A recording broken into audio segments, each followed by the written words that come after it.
அனைவருக்கும் வணக்கம். இன்றைக்கி எபிசோட் ரொம்ப வித்தியாசமாக இருக்க போகுது. ஒரு டாக்டராக என்ன நிறைய பேர் இன்டர்வியூ பண்ணியிருக்காங்க. நானும் கூட ஒரு 2-3 பர்சனாலிட்டிஸை இன்டர்வியூ பண்ணியிருக்கேன். ஆனால் இன்றைக்கி சின்ன குழந்தைகள், அடலசன்ட் சில்ட்ரன் என்னை இன்டர்வியூ பண்ண போகிறாங்க. பலவிதமான கேள்விகள் கேட்க போகிறாங்க. என்னென்ன கேட்க போகிறாங்க, அதுக்கான பதில்கள் மற்றவங்களுக்கு எவ்வளோ யூஸ்ஃபுல்லாக இருக்க போகுது பார்க்கலாம். டாக்டர், நண்பர்களோட விளையாடுறதை விட்டுட்டு எப்ப பார் தனிமையில ஸ்மார்ட் போன் இருக்க குழந்தைங்களை ஆசிரியரும் பெற்றோரும் எப்படி அணுகுவது டாக்டர்?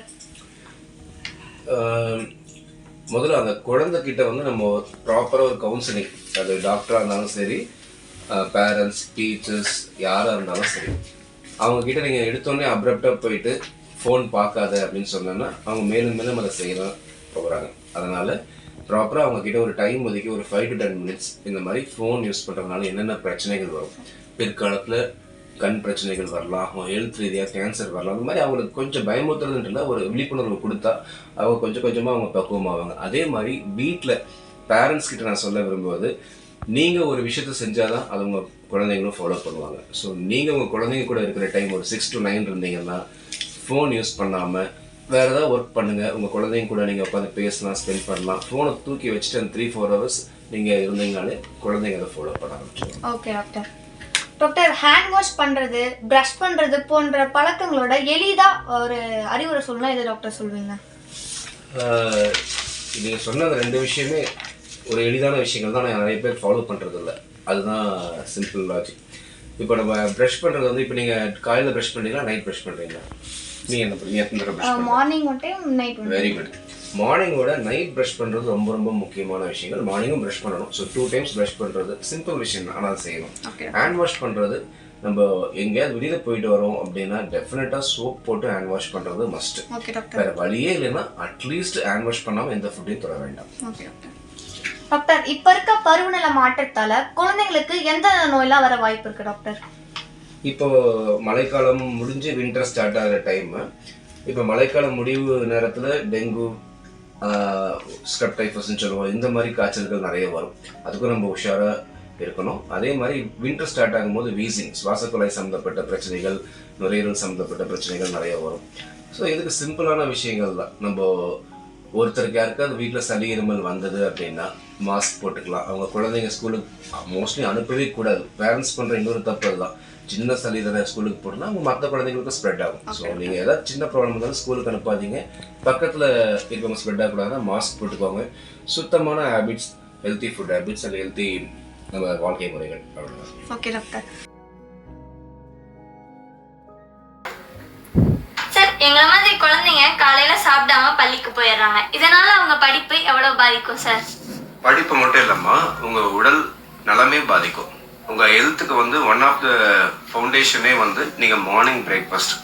நான் எல்லாருக்கும் ஃபுட்டில் அட்வைஸ் பண்ணுறது, அது உங்களை மாதிரி குழந்தைகள் பிரேக்ஃபாஸ்ட் மட்டும் ஸ்கிப் பண்ணாதீங்க. நீங்கள் ஸ்கிப் கிடையாது, அதுதான் உங்கள் உணவு போர்ஷன்ஸில் அதிகமாக இருக்கணும். நீங்கள் பிரேக்ஃபாஸ்ட் நிறைய எடுத்துகிட்டு லஞ்ச் ஒரு மீடியமாக எடுத்துகிட்டு நைட் கம்மியாக சாப்பிட்டீங்கன்னா கூட பரவாயில்ல. பிரேக்ஃபாஸ்ட் கண்டிப்பாக ஸ்கிப் பண்ணாதீங்க.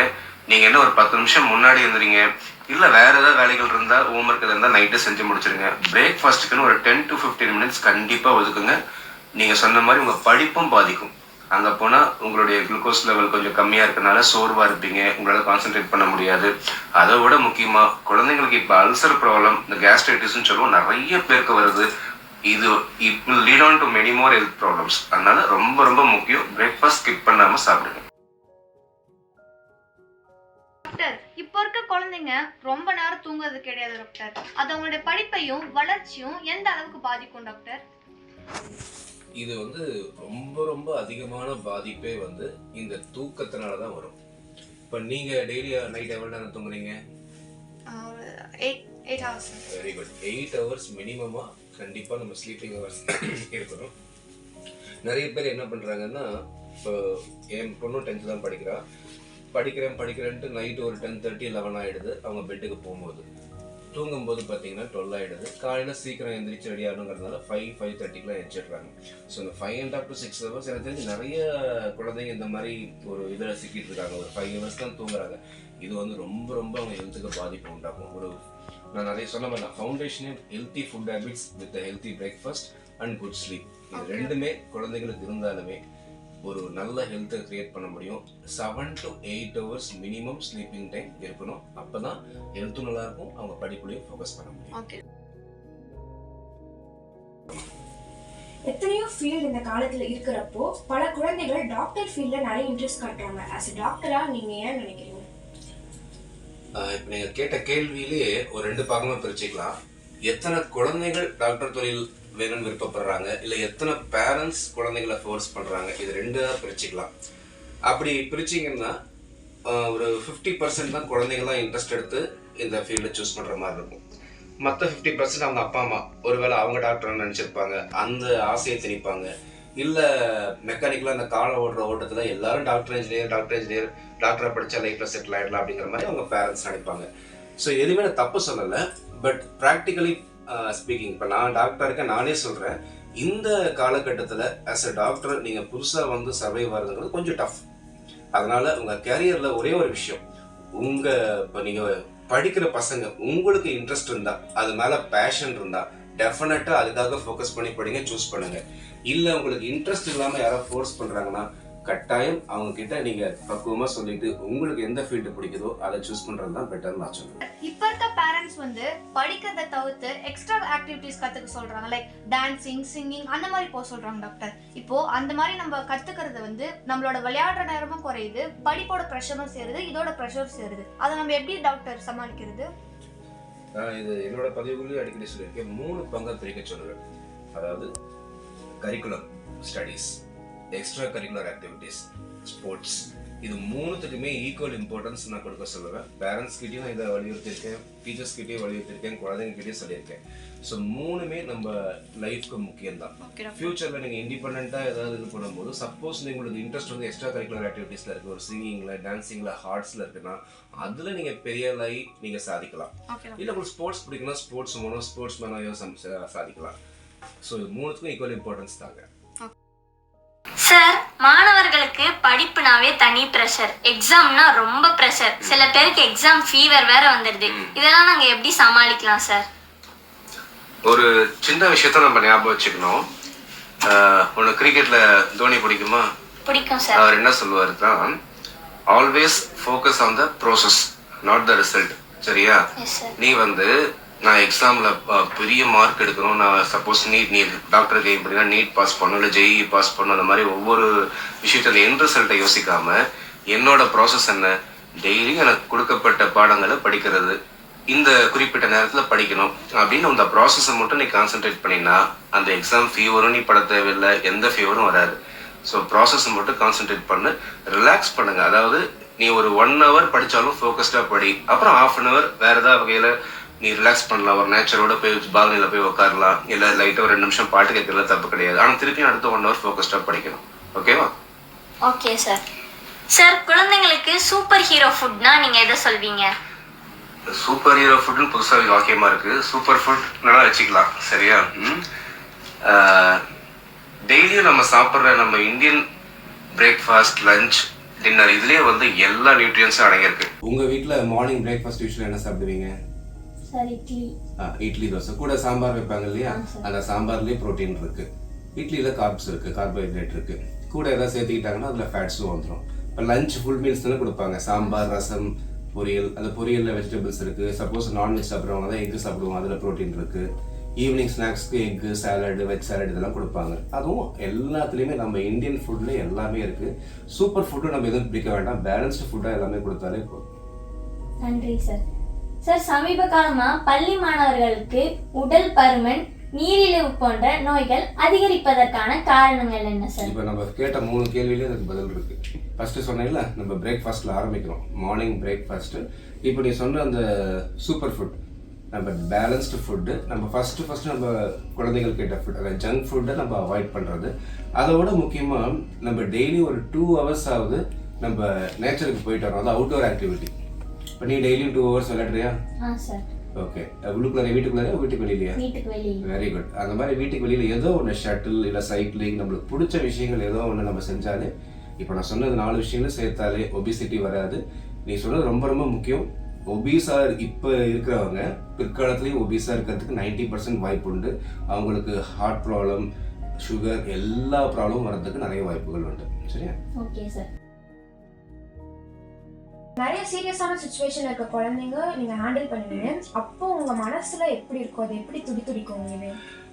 இது கண்டிப்பாக வந்து இப்போ டாக்டர்ஸ்க்கு நிறைய உடல் ரீதியான ப்ராப்ளம்ஸ், மன ரீதியான ப்ராப்ளம்ஸ் இப்போ ரீசெண்டாக வந்துட்டு இருக்கிறதுக்கு காரணமே இதுதான். நாங்கள் எல்லாமே என்ன நினைப்போம்னா, இப்போ ஒரு குழந்தை வருது சிக்காருதுன்னா அவங்க அப்பா அம்மா எந்த அளவுக்கு கஷ்டப்படுவாங்களோ மனசளவில், அதே அளவு நாங்களும். இது வந்து பயம் மட்டும் இல்லை, அந்த குழந்தை உயிர் பிழைச்சிடணும், குழந்தை நல்லாவும் பயம் மட்டும் இல்லை. நான் இப்போ சொன்னது அந்த எம்பத்தி, அந்த வேர்டு எங்களுக்கும் அது நாங்கள் அப்படி தான் ஃபீல் பண்ணுவோம். அந்த குழந்தை எப்படியாவது ஃபஸ்ட்டு அது எமர்ஜென்சி டிபார்ட்மெண்ட்டில் அதை ரிவைவ் பண்ணிடணும். அப்புறம் அந்த 2-3 டேஸில் ஐசியூலேருந்து அந்த குழந்தைய நல்லாக்கி நம்ம வீட்டுக்கு கொடுத்துடணும், இந்த குழந்தைய ஹெல்த்தியாக அவங்க அப்பா அம்மா கிட்ட ஒப்படைச்சிடணுங்கிற அந்த ஒரு பதட்டம் எங்களுக்கு இருந்துக்கிட்டே இருக்கும். ஸோ அந்தளவுக்கு ஃபிசிக்கல் அண்ட் மென்டல் ஸ்ட்ரெஸ். நீங்கள் வந்து ஒரு குழந்தையோட அப்பா அம்மாவுக்கு அந்த ஸ்ட்ரெஸ் இருக்கும். நாங்கள் ஐசியூவில் ஒரு 15 குழந்தைங்க ஹேண்டில் பண்ணோம்னா அந்த 15 பேரோட ஸ்ட்ரெஸ்ஸும் எங்களுக்கு அப்படியே இருந்துக்கிட்டே இருக்கும். ஸோ டாக்டர்ஸுக்கு நீங்கள் சொல்கிற மாதிரி முக்கியமான ஒரு மென்டல் ஸ்ட்ரெஸ் கொடுக்கறது இந்த விஷயங்கள் தான். அதை நாங்கள் வந்து சுகமாக தான் ஏற்றுக்கிறோம், சுகமான சுமைகள் மாதிரி. இது வந்து ஒவ்வொரு குழந்தை நல்லா வீட்டுக்கு வெளியே போகும்போது, நல்லா ஹெல்த்தியாக வெளியே போகும்போது அது கொடுக்குற சாட்டிஸ்ஃபேக்ஷன் தான் எங்களுக்கு மற்ற எல்லாத்தோட பணம் புகழோட அந்த சாட்டிஸ்ஃபேக்ஷன் தான் எங்களுக்கு முக்கியமாக தெரியுது. குழந்தைங்களுக்கு ஊசி போட்டு அழுவாங்கல்ல, உங்களுக்கு பார்த்தா பாவமா இல்லையா? ஆமாம், அழுவாங்க.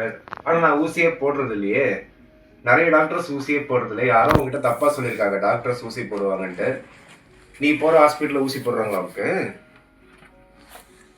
சரி, இப்போ இந்த பாப்பா கேட்ட கேள்வி வந்து நிறைய பேருக்கு அந்த ஒரு மிஸ்கன்செப்ஷன் இருக்குது.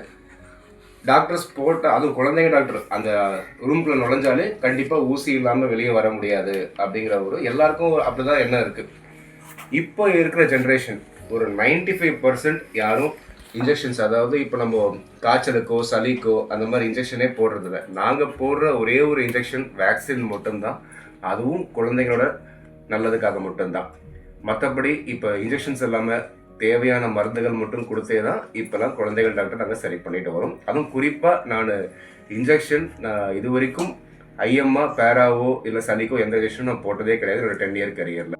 டாக்டர் சளிக்கு ஒரு மருந்து, காய்ச்சலுக்கு ஒரு மருந்து, இப்படி தனித்தனியாக மருந்து கொடுக்குறீங்களே. சரி, சில டைம் பார்த்தீங்கன்னா உங்கள் டாக்டர் வந்து உங்களுக்கு எழுதி தந்திருப்பாங்க, அதில் மருந்தே கூட இல்லாமல் இருக்கலாம்.